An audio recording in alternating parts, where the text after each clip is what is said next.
ինտերնետ բան անջատած է շահի համար։ Նույնիսկ դեսպանական հետ երեկվա դեռ կապ չունեինք Հայաստանի։ Մեր հայրենակիցներին Հայաստան տեղափոխելու մասով ինչ Գիտեք, այդ հարցը տենց վակուումի մեջ անհնար է քննարկել։ Պետք է տեղում հասկանանք մինիմալ կոնկրետություն ստանանք, ինչ է կատարվում։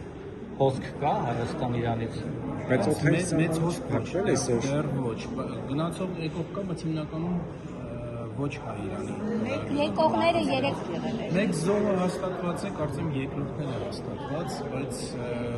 ավելի մեծ թվերի մասին։ 3 խոցում է 12 Գիտեք, այդ թվերը ասում ես եմ լսել, ունի 12-6 եմ լսել, բայց հաստատված գիտեմ էջմինն է եւ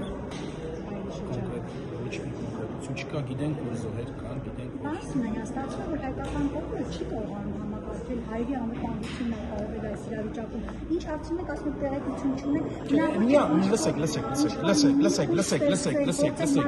Լսեք, չէ, հիմա դու արդեն վիճաբանության մեջ եք մտնում ինձ հետ։ Մի տենց, այդ տոնը տենց մի փոխեք, տենց։ Ես ձեր այդ նորմալ հարցերին պատասխանում, կապված նրան, թե Իրանում ինչ է տեղի ունենում։ Ես ձեր առաջ արտանալու ոչ մի բան չունեմ, հետևաբար չեմ պատասխանում։ Դուք հանրությանը իրազեկելու պարտավորություն ունեք։ Հարց ունեք։ Այո, ինչքան պարգևավճար եք ստացա։ Ձեր պարտավորությունն եմ Բոլորը ինչ որ լսում։ Տարբեր թվեր են ասում, 7 միլիոն, 9 միլիոն, ինչքան։ Հանուն ինչի են օրինակ ձեզ Թիվը չիմացանք, բայց Դա կառավարության որոշումն է եղել, դա աշխատանքի գնահատական։ ազնիվ եք համարում, օրինակ ձեր աշխատանքը այդքան գնահատել եք մեկ տարվա։ Այդքան է գնահատվել աշխատանքը, ես չեմ եղել